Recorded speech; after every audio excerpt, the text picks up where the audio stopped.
Olá, pessoal! É muito bom estar aqui com vocês, apresentando os conteúdos de Química do segundo ano do ensino médio. Um dos temas vai tratar das ligações químicas e explicar por que os átomos se ligam a outros para aumentar a estabilidade. Para facilitar o estudo das funções, a química divide as substâncias em 4 grupos de acordo com as propriedades em comum. Nas próximas aulas, você vai conhecer os ácidos, bases, sais e óxidos, compostos químicos que formam estes 4 grupos. Você sabia, por exemplo, que o aroma e o gosto dos alimentos podem estar relacionados com a química? Já viu que ao longo das aulas você terá muito a aprender. A Química do segundo ano estuda também as soluções e transformações da matéria, que são chamadas de reações químicas. Você vai entender por que o ar é uma solução gasosa, o bronze é uma solução sólida e o refrigerante é uma solução líquida. Ficou com água na boca? Quer saber mais? É só acompanhar todas as aulas de Química. Bom estudo!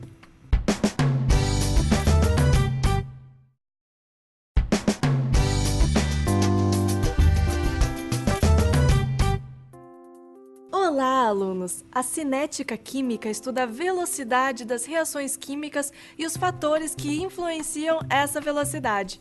Por este conceito, é possível perceber por que reações químicas são tão surpreendentes. Alguns fatores podem acelerar ou retardar as reações químicas ou modificar componentes químicos. Por exemplo, a concentração de reagentes, a superfície de contato, a pressão, a temperatura e os catalisadores. É importante observar o comportamento de uma reação química frente aos fatores que interferem na velocidade. Para que uma reação aconteça, é necessário que as moléculas de 2 ou mais substâncias se choquem. Desse modo, ocorre a quebra das ligações e a formação de outras novas moléculas.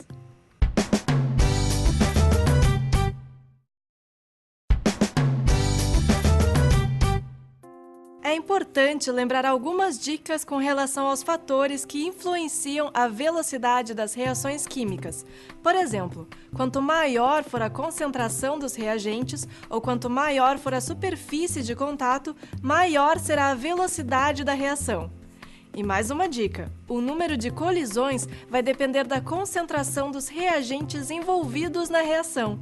Outro fator importante é a pressão. Ao aumentar a pressão de um sistema gasoso, também se aumenta a velocidade da reação. A temperatura também pode interferir na velocidade das reações químicas.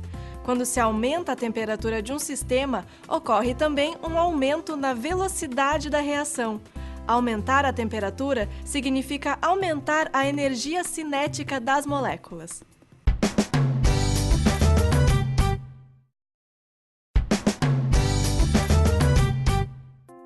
A área de superfície, pressão e temperatura são fatores que podem influenciar a velocidade de uma reação. Por exemplo, ao colocar um comprimido efervescente triturado num copo d'água, ele se dissolve mais rapidamente.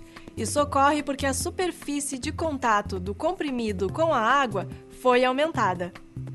Alguém está fazendo comida e aumenta a chama do fogão para que o alimento cozinhe mais rápido. O que é isso?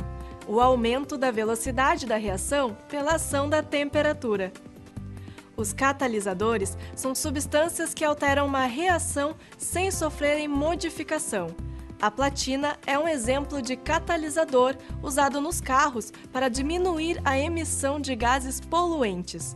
Com os catalisadores, a reação exige uma menor energia de ativação e, por isso, o processo é mais rápido. Nos vemos na próxima!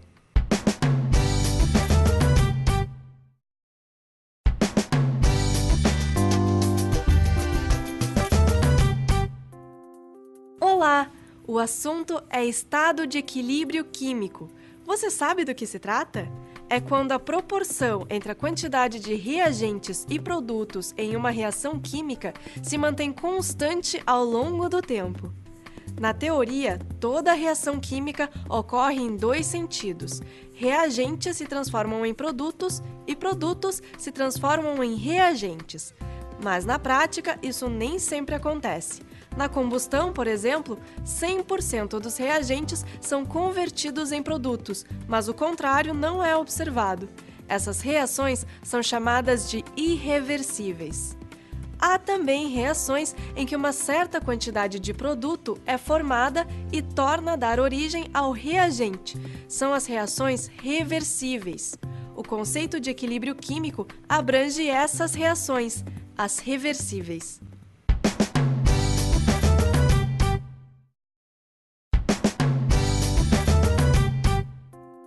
Quando as moléculas dos reagentes colidem entre si, há chance de ocorrer uma reação entre elas.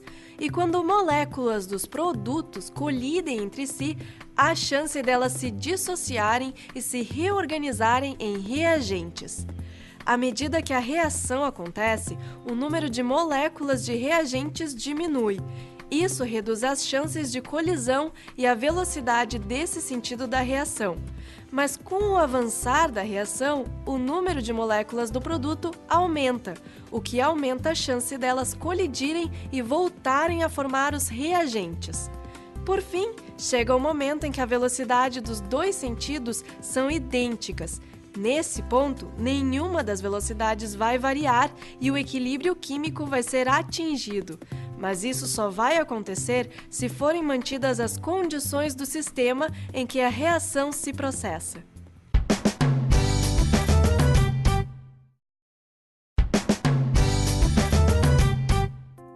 O estado de equilíbrio de uma reação química pode ser alterado. Isso pode acontecer por meio da variação da temperatura, da concentração e da pressão dos constituintes da mistura. Por exemplo, quando a proporção estequiométrica dos reagentes é igual à proporção estequiométrica dos produtos, o aumento de pressão não altera o estado de equilíbrio. A variação de temperatura influencia o estado de equilíbrio das reações endoenergéticas e exoenergéticas. A variação de concentração pode alterar o equilíbrio de sistemas homogêneos, que têm componentes aquosos ou gasosos, e a variação de pressão interfere no equilíbrio de sistemas homogêneos que tenham componentes gasosos. A evolução de uma reação em equilíbrio pode ser prevista pela lei de Le Chatelier. A lei diz o seguinte: se um sistema reacional está em equilíbrio e alguma das condições em que se encontra sofre mudanças, então o sistema reacional vai evoluir de modo a contrariar essa mudança. Nos vemos na próxima!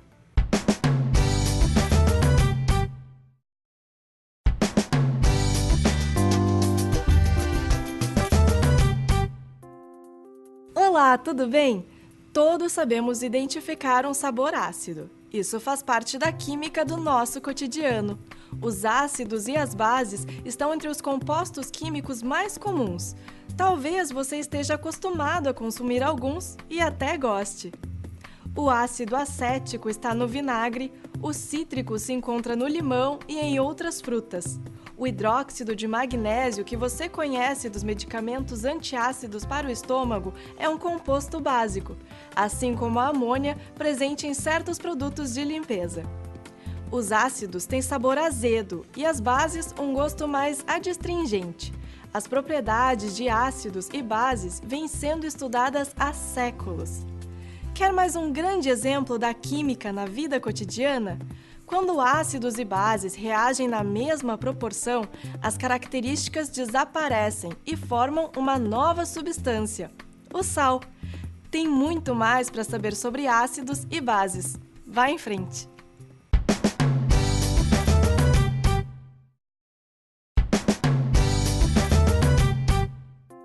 Afinal, o que torna um ácido e uma base uma base?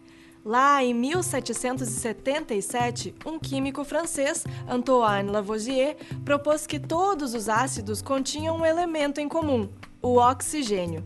De fato, a palavra oxigênio deriva do grego e significa acidez.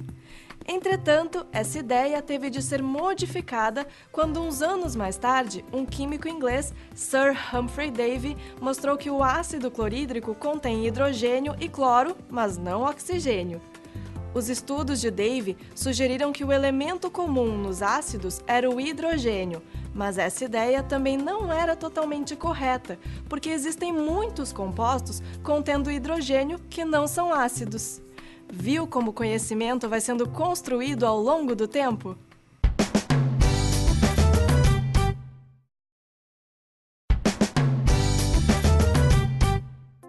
Inicialmente, nos estudos sobre ácidos e bases, os ácidos foram caracterizados como as substâncias com sabor azedo e capazes de conduzir corrente elétrica.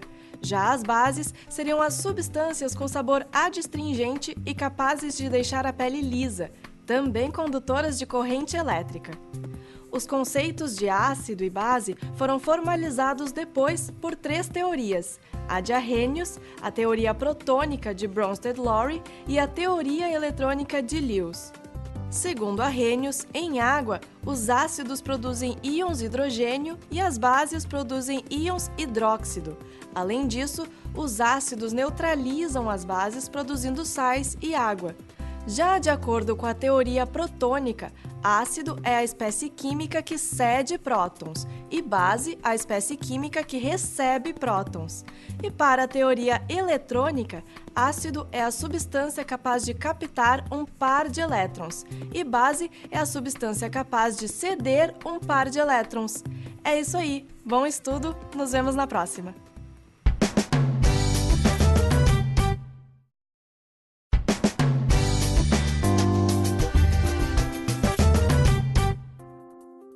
Função química é o nome dado ao grupo de substâncias compostas que têm propriedades químicas parecidas. Existem 4 tipos de função química: o ácido, a base, o sal e o óxido. O principal critério de classificação dessas funções é o tipo de íons que se formam quando elas são dissolvidas em água. Os óxidos são compostos formados por 2 elementos, em que o oxigênio é o elemento mais eletronegativo.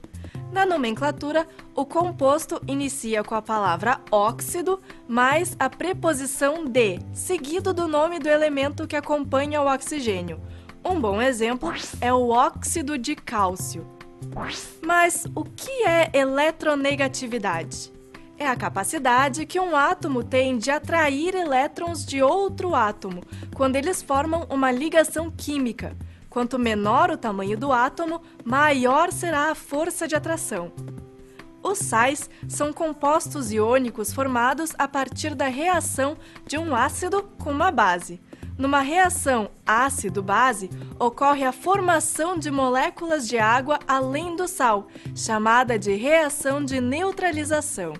Os sais são classificados como sal normal, sal ácido e sal básico.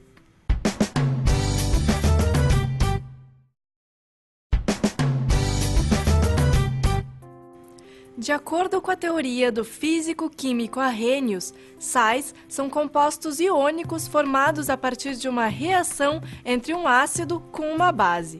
Nesta reação, também denominada reação ácido-base, ocorre a formação de moléculas de água e sal, chamada de reação de neutralização. Os sais são substâncias que, dissolvidas em água, sofrem dissociação, produzindo pelo menos um cátion H+, e pelo menos um ânion diferente de OH-. São substâncias que têm sabor salgado, como o cloreto de sódio, o famoso sal de cozinha, e o salitre do Chile, um fertilizante utilizado na agricultura. Já os óxidos são substâncias que têm sempre o oxigênio unido a outro elemento químico. São substâncias binárias, formadas pela combinação de 2 elementos, como o cal virgem, o gás carbônico, o óxido de ferro 3, a água oxigenada e a própria água.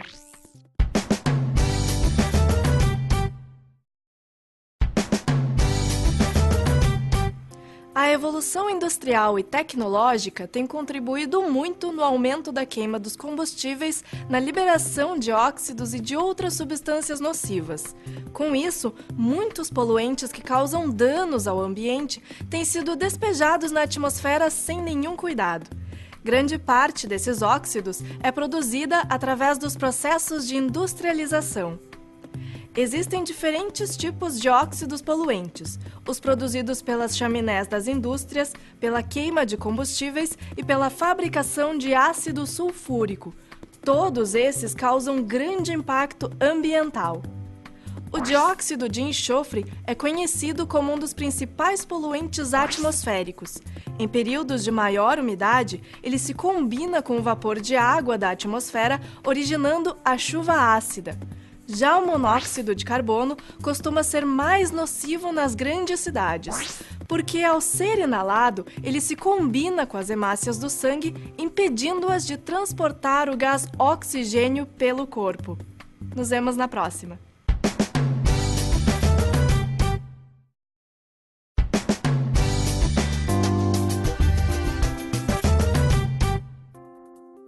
Olá! Eu sei que a química não é uma matéria muito fácil.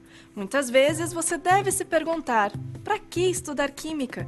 Por que preciso conhecer esse assunto? E o resultado você vai poder ver na prática. Afinal, você vai saber reconhecer a qual função pertence determinada substância. Vai conhecer as propriedades características de cada função química e vai conhecer os compostos mais comuns da química no cotidiano. Algumas regras são básicas, como a que diz que as substâncias que pertencem a uma mesma função apresentam propriedades químicas semelhantes. Os compostos inorgânicos estão divididos em várias funções químicas e as principais são os óxidos, os ácidos, os sais, as bases ou hidróxidos. Os ácidos se caracterizam por ter na estrutura o elemento hidrogênio ligado a um elemento eletronegativo.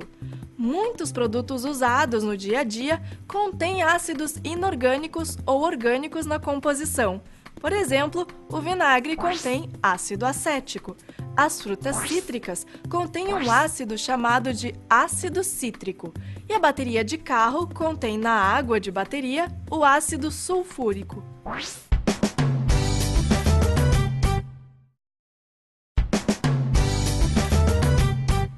A química não deve ser estudada somente em sala de aula.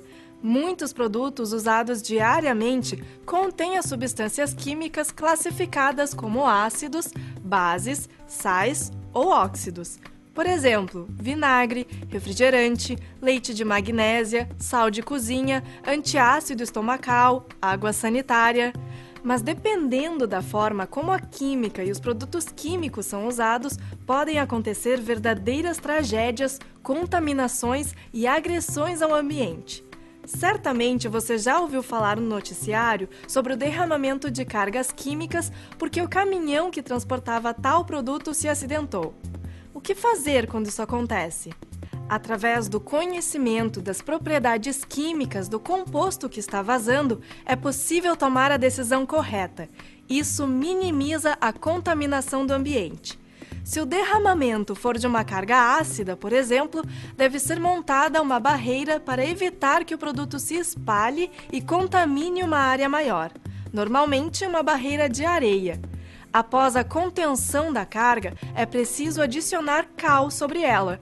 O cal tem capacidade de neutralizar o ácido, por isso ele pode ser usado também como barreira química.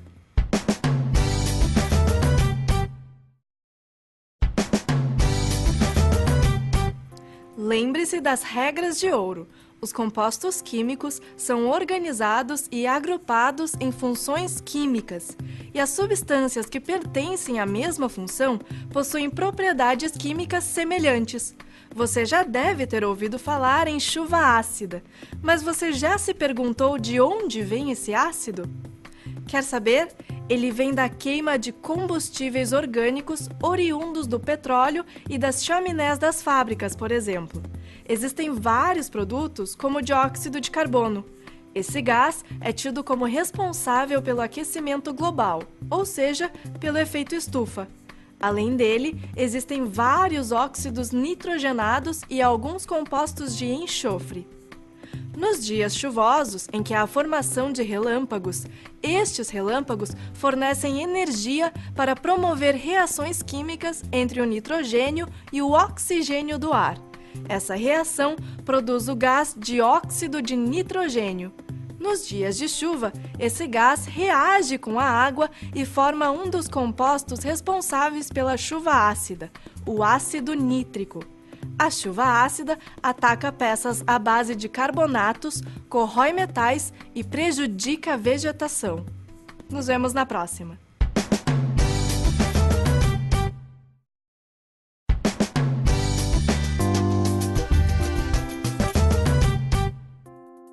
E aí, galera que sabe tudo de química? Hoje vamos dar uma volta eletrizante pelas ligações químicas.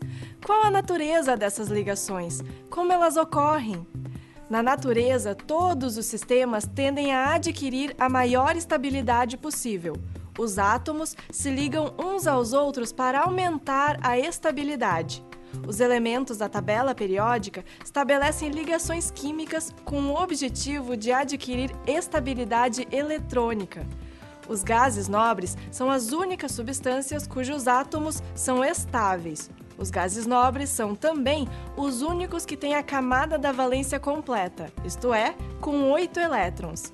Os átomos de outros elementos buscam completar a camada eletrônica externa deles para chegar a uma estrutura semelhante à dos gases nobres. Dependendo do posicionamento na tabela periódica, os elementos podem realizar as ligações iônicas, covalentes ou metálicas. As características dessas ligações também fazem parte deste estudo. Siga em frente!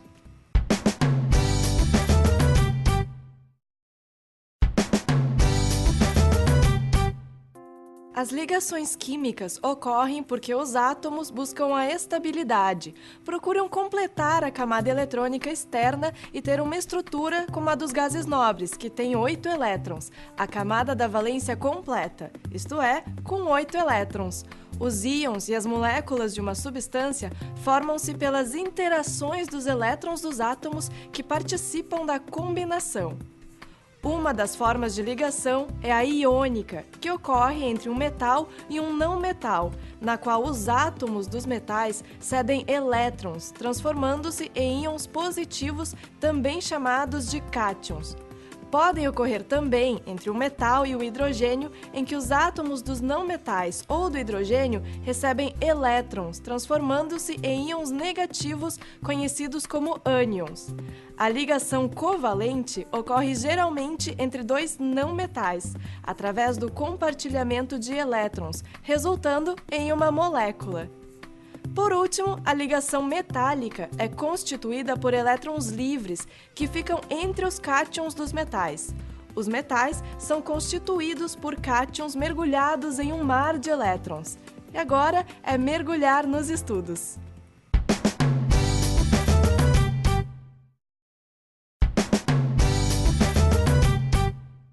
O que ocorre quando dois átomos ou íons se aproximam? Uma ligação química é estabelecida entre as espécies, mas para isso, o arranjo final dos núcleos e dos elétrons confere ao par uma energia potencial menor que a soma das energias dos átomos ou íons isolados. Um composto químico só é formado se proporcionar uma situação de estabilidade termodinâmica maior que aquela que envolve as partes constituintes isoladamente. Assim, quando uma ligação química é formada, uma quantidade de energia é liberada. As substâncias químicas são formadas por moléculas compostas de átomos, unidos por ligações químicas. Uma reação química rompe as ligações existentes entre os átomos das substâncias iniciais para dar origem a produtos finais. Uma reação se dá pelo balanço global de energias que participam do processo. É necessário que os produtos finais tenham caráter altamente estável, do contrário, reconstituem-se as substâncias iniciais. A ligação química é quase como um casamento, onde duas pessoas buscam a estabilidade em uma relação. Nos vemos na próxima!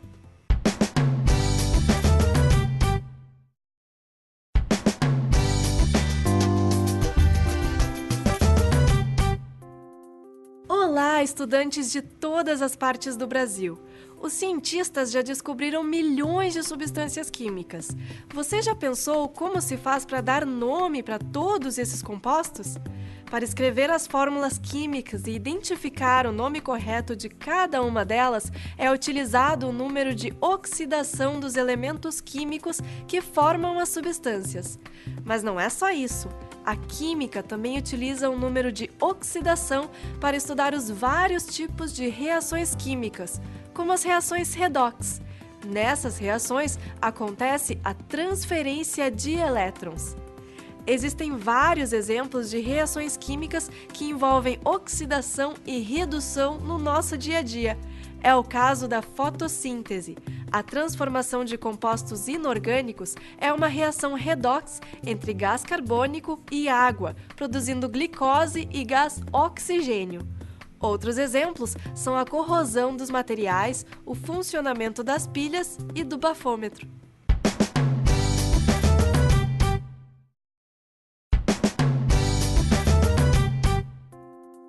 Para atingir a estabilidade, os metais sofrem reações de oxidação. Alguns metais têm uma tendência maior para sofrer oxidação do que outros. Para medir essa tendência, é utilizada a escala de nobreza. A prata tem baixa reatividade e uma pequena tendência para sofrer oxidação. Por isso, é conhecida como metal nobre e é utilizada na fabricação de joias. Em contato com o ar durante muito tempo, os objetos de prata perdem o brilho e ficam com uma cor escura. Isso acontece devido à oxidação da prata em contato com o oxigênio e com compostos que têm enxofre. Se o escurecimento é resultado de uma reação redox, o processo de limpeza desses objetos também é uma reação redox. É só colocar o objeto em um recipiente de vidro com água quente e colocar junto um pedaço de papel alumínio e uma colher de sopa de bicarbonato de sódio. A reação entre o alumínio e a prata remove qualquer mancha e o objeto de prata vai ficar com brilho e com cara de novo.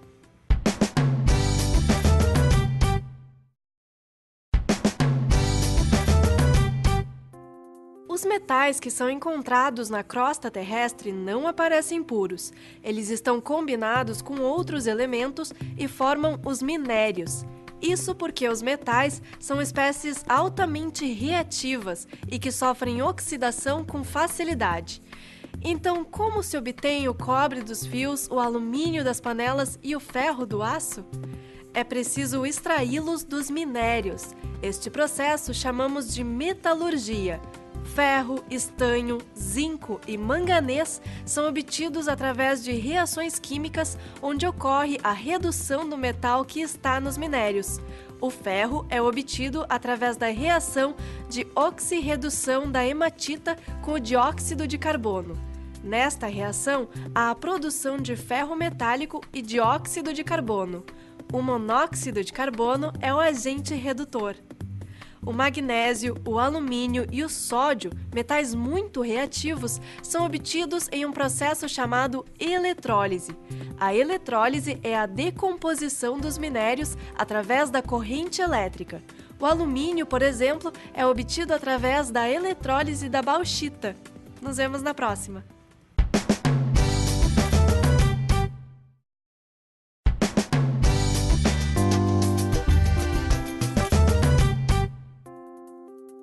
Olá! O equilíbrio químico trata-se de uma situação dinâmica que ocorre em reações reversíveis. A velocidade da reação no sentido direto, ou seja, dos reagentes para os produtos, é exatamente igual à velocidade da reação que se processa no sentido inverso, dos produtos para os reagentes. Quando todos os participantes de uma reação química se encontram em uma única fase, formando um sistema homogêneo, ele é chamado de equilíbrio homogêneo. Já o equilíbrio heterogêneo é aquele onde os participantes estão em mais de uma fase, formando um sistema heterogêneo. O equilíbrio heterogêneo acontece quando um sal pouco solúvel é colocado em água. Como o coeficiente de solubilidade é muito pequeno, as quantidades adicionadas do sal em água para ter uma solução saturada são muito pequenas. Duas fases constituem o processo de equilíbrio heterogêneo. A fase líquida, uma solução aquosa saturada, constituída dos íons solubilizados do sal, e a fase sólida, constituída do sal que não solubilizou e ficou insolúvel na forma de corpo de fundo ou corpo de chão.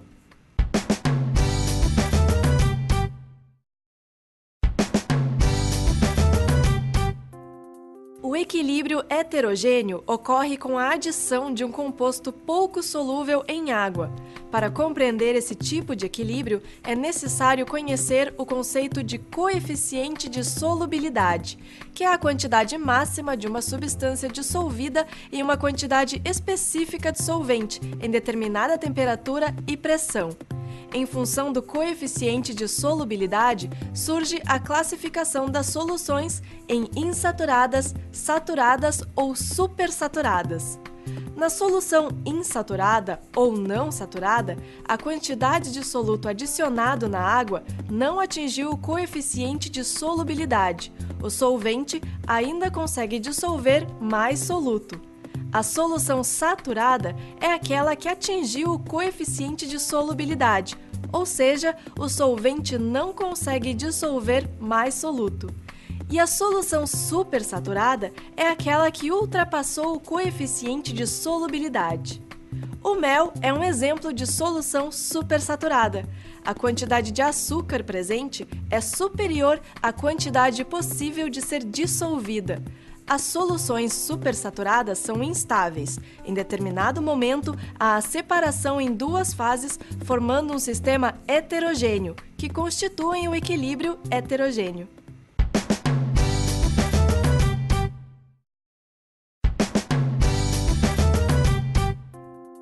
As soluções podem ser classificadas em insaturadas, saturadas e supersaturadas. O mel é um exemplo de solução supersaturada. Por isso, quando ele fica açucarado, não significa que está velho, e sim que todo o excesso de açúcar adicionado na composição do mel precipitou e foi para o fundo do recipiente, na forma de corpo de fundo ou corpo de chão, formando um sistema bifásico. Nos equilíbrios heterogêneos, há uma constante de equilíbrio chamada produto de solubilidade, que é a constante de equilíbrio para um equilíbrio heterogêneo entre o sólido, que forma o corpo de fundo, e a solução. Os valores do produto de solubilidade são obtidos experimentalmente em laboratórios, são diferentes para cada substância e dependem da temperatura. Por isso que a solubilidade de compostos varia com a temperatura. O valor do KPS dá informações sobre a solubilidade dos compostos para sais, que produzem o mesmo número de íons em solução aquosa, ou seja, apresentam a mesma proporção entre cátions e ânions. A comparação da solubilidade entre eles é simples. Quanto maior o KPS, maior será a solubilidade do sal. Nos vemos na próxima!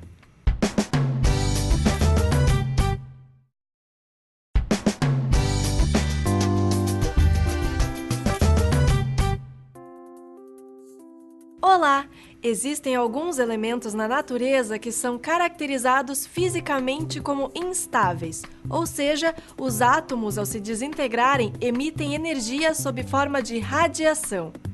A propriedade que tais átomos têm de emitir radiação recebe o nome de radioatividade. A radioatividade é um fenômeno nuclear, e as reações nucleares são processos em que o núcleo de um átomo sofre alteração. As reações químicas afetam a eletrosfera do átomo e as reações nucleares afetam o núcleo do átomo. Como exemplo de elementos fisicamente instáveis ou radioativos, podemos citar o urânio 235, o césio 137 e o cobalto 60. Esses elementos estão em constante e lenta desintegração, liberando energia através de ondas eletromagnéticas, que são os raios gama, ou partículas subatômicas com altas velocidades, como as partículas alfa, beta e nêutrons. Esses elementos, portanto, emitem radiação constantemente.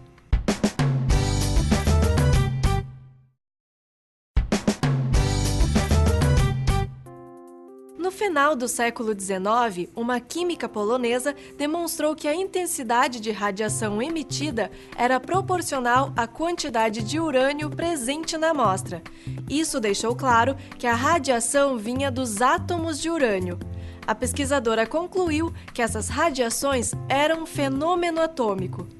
Ao extrair e purificar o urânio, ela verificou que as impurezas eram mais radioativas que o próprio urânio. Dessas impurezas, a pesquisadora separou o elemento polônio, 400 vezes mais radioativo que o urânio. E após novas separações, descobriu o elemento rádio, 900 vezes mais radioativo que o urânio.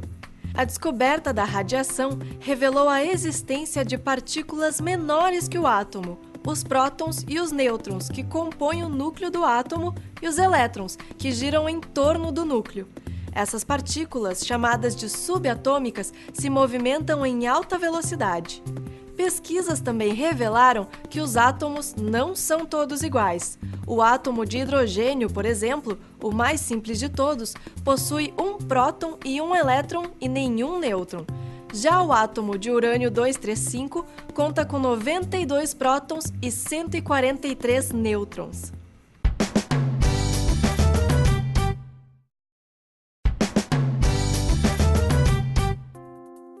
Uma reação nuclear pode ser representada por uma equação similar a uma equação química e balanceada de uma maneira análoga.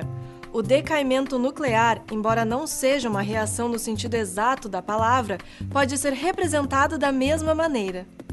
As bombas atômicas são normalmente descritas como sendo apenas de fissão ou de fusão, com base na forma predominante de liberação de energia. Essa classificação esconde o fato de que, na realidade, ambas são uma combinação de bombas. No interior das bombas de hidrogênio, uma bomba de fissão em tamanho menor é usada para fornecer as condições de temperatura e pressão que a fusão requer para se iniciar. Por outro lado, uma bomba de fissão é mais eficiente quando um dispositivo de fusão impulsiona a energia da bomba. Assim, os dois tipos de bomba são chamados bombas nucleares. Como se não bastasse o horror de Hiroshima, essa mesma experiência foi repetida na cidade de Nagasaki, atingida por uma bomba com carga atômica de plutônio. Ainda hoje, os sobreviventes trazem marcas físicas e psicológicas do terror vivido nessas cidades. Nos vemos na próxima!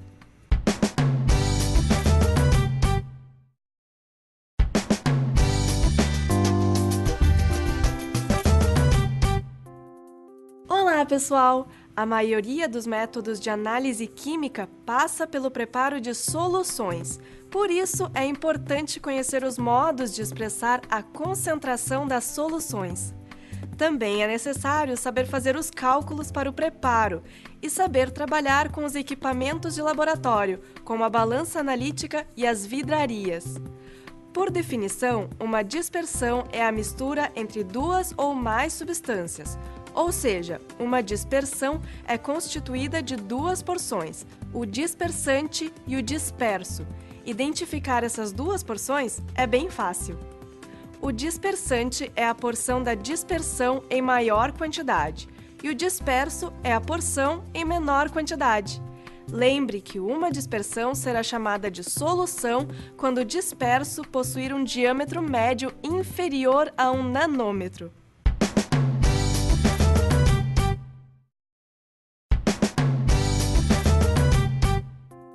As partículas dispersas numa solução podem ser moléculas ou íons comuns. As soluções não se sedimentam nem mesmo sob a ação de ultracentrifugadores. A mistura de água e sal é um exemplo de solução. As soluções não são retidas pelos ultrafiltros, nem são detectadas com o ultramicroscópio ou com microscópio eletrônico. Esses equipamentos são necessários para observar uma dispersão coloidal, onde as partículas dispersas têm diâmetro entre 1 e 100 nanômetros. Elas só se sedimentam com a ação de ultracentrifugadores. Um exemplo de solução coloidal é a mistura de água e gelatina. Nas suspensões, as partículas dispersas têm diâmetro maior que 100 nanômetros. Os agregados de moléculas se sedimentam pela ação da gravidade ou dos centrifugadores comuns. São retidas pelo filtro comum e podem ser vistas a olho nu. Por exemplo, a mistura de água e areia.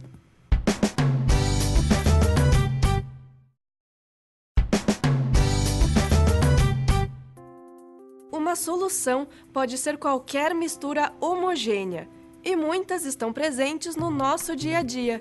Por exemplo, a água que bebemos, os combustíveis, como o álcool hidratado e a gasolina, o ar atmosférico e também diversos produtos de limpeza, como o sabonete líquido.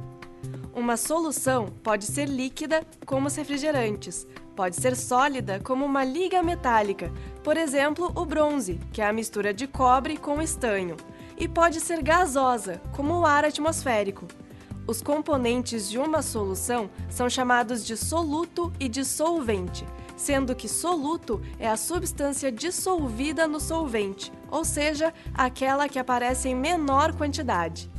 As aplicações da química podem ajudar muito na vida das pessoas. Já pensou se deparar com uma pequena quantidade de ouro?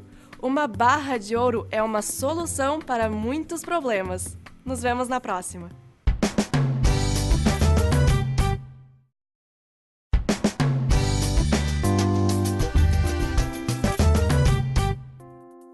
Olá! Você conseguiria imaginar a vida de hoje sem a energia elétrica? Cada vez mais se fala em crise energética, racionamento e energia renovável. Tudo isso só prova o quanto a energia é importante para a humanidade. Mas você deve estar se perguntando o que a energia tem a ver com a química? O carro ou o ônibus que usamos no cotidiano utilizam a queima de combustíveis para funcionar. Gasolina, álcool, diesel, gás natural e outros derivados do petróleo geram energia através da combustão, que é uma reação química. O ramo da química que estuda o calor envolvido nas reações químicas é a termoquímica. O calor de uma reação pode ser liberado ou absorvido. As reações químicas que absorvem calor são chamadas endotérmicas. Já as reações que liberam calor são chamadas exotérmicas. A energia não está apenas relacionada com combustão ou movimento mecânico. Nosso corpo também depende de energia para se movimentar e sobreviver. E nós retiramos energia dos alimentos através de reações químicas.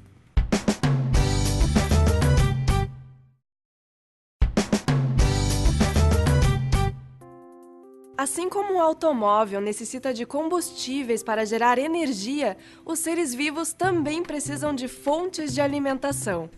Mas será que qualquer alimento serve? Você é do tipo que analisa os rótulos e as embalagens dos produtos? Informações nutricionais e prazo de validade são critérios importantes para a escolha do alimento.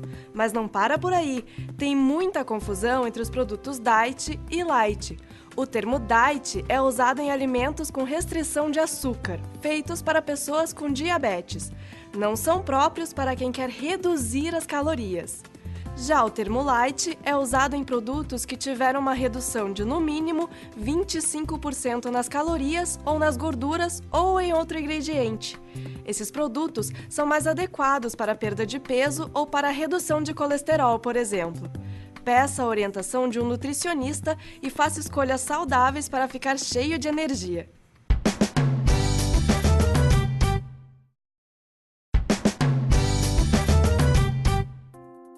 O petróleo é a principal fonte de energia utilizada pela sociedade atual, mas trata-se de uma riqueza finita, não renovável, pelo menos em alguns milhões de anos. Para que se obtenha energia de hidrocarbonetos, é preciso que haja a combustão do gás natural, da gasolina, do querosene, do diesel. Mas a queima desses combustíveis gera o gás dióxido de carbono, um dos responsáveis pelo efeito estufa que atinge o nosso planeta. A camada de gases fica na atmosfera e impede que o calor da Terra seja dissipado no espaço. O resultado é o aumento da temperatura. O que podemos fazer para mudar a situação do planeta? diminuir as emissões de gases tóxicos e usar mais as energias renováveis. A radiação solar, a biomassa, os ventos e o hidrogênio são fontes das chamadas energias limpas. A tecnologia deve aperfeiçoar a geração de energia a custos compatíveis a partir dos recursos renováveis. Nos vemos na próxima!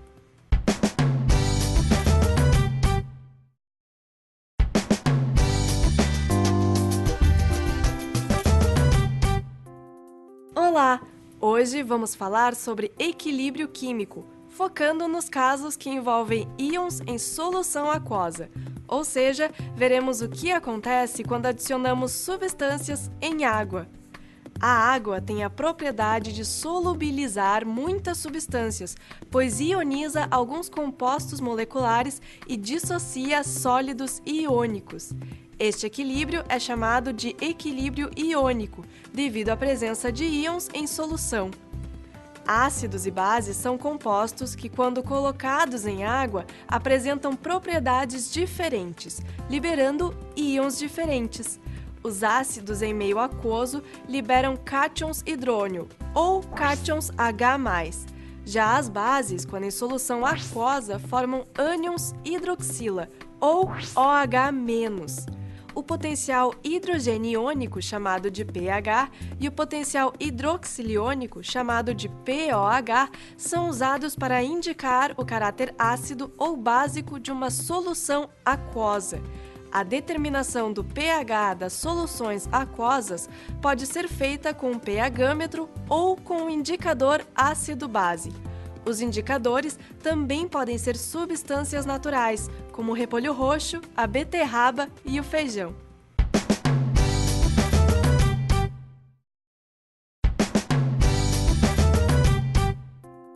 Os compostos inorgânicos estão separados em grupos que possuem propriedades químicas semelhantes, chamados de funções químicas. E as 4 principais funções da química inorgânica são os ácidos, as bases, os sais e os óxidos.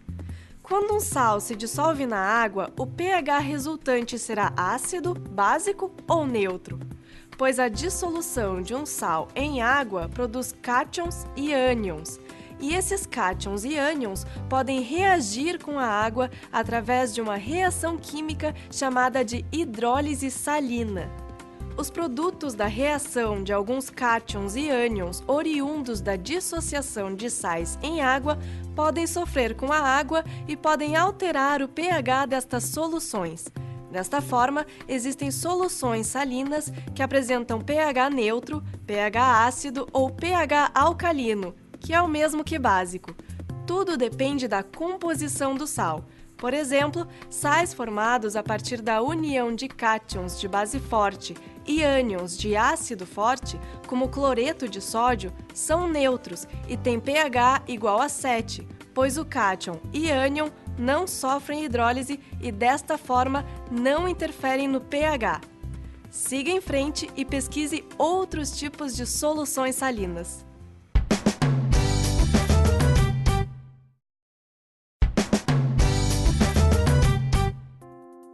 Você deve ter percebido que a química não está tão longe do nosso dia a dia quanto a gente imagina.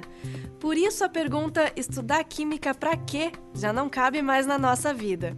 Afinal, mesmo o conteúdo mais simples, como o conceito de pH, mostra como a química é importante para interpretar várias situações. O potencial hidrogeniônico, chamado de pH, e o potencial hidroxiliônico, chamado de pOH, são usados para indicar o caráter ácido ou básico de uma solução aquosa. Se uma solução líquida apresenta pH menor que 7, ela é ácida. Se a solução tiver o pH igual a 7, ela é neutra. Agora, se a solução apresentar um pH maior que 7, ela é básica. A medida do valor de pH, além de ser utilizada para indicar a acidez, neutralidade ou alcalinidade de soluções aquosas, é empregada para classificar produtos como carnes, leites, refrigerantes e shampoos. O pH também define os tipos de solo para a agricultura. Você sabia que em solos onde a acidez é elevada, as hortênsias são azuis e nos solos alcalinos elas são rosa? Coisas que você só aprende em Química. Nos vemos na próxima!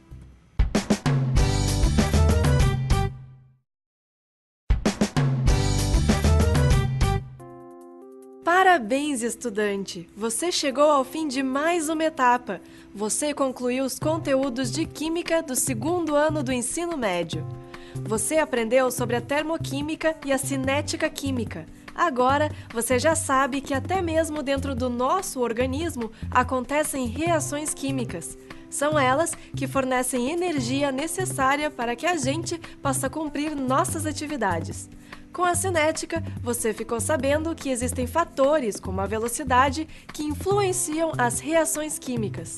E por falar em reações químicas e energia, agora você já sabe também que existem elementos instáveis na natureza, que emitem energia na forma de radiação, como o urânio e o césio. Você se esforçou bastante e conseguiu vencer mais uma etapa do estudo de Química. Siga em frente!